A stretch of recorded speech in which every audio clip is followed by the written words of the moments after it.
Welcome to the last breakfast. Please enjoy the video. You begin by locking down structure so styling actually helps.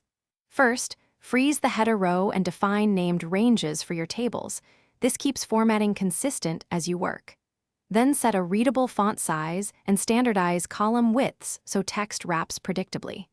Once done, apply data validation to limit inputs and reduce visual noise. These steps reduce later rework and let you focus on aesthetic choices that reinforce clarity rather than distract from it.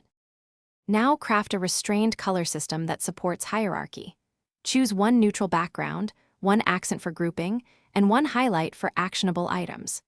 Use conditional formatting to visually expose key states like low inventory or overdue dates. This automates consistency. Then add alternating row fills and thin borders to improve readability without clutter. Make sure to emphasize headers with weight and a single accent. This keeps the sheet attractive and easy to scan. Finish by locking down protections and creating a clean template for reuse. This preserves your aesthetic choices. Preview on different screen sizes and in shared accounts so alignment and wrapping remain intact.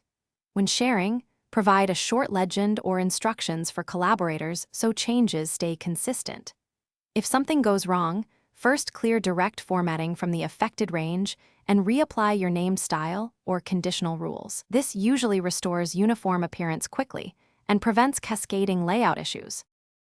Thanks for watching. If this was helpful, leave a like and consider subscribing. See you next time.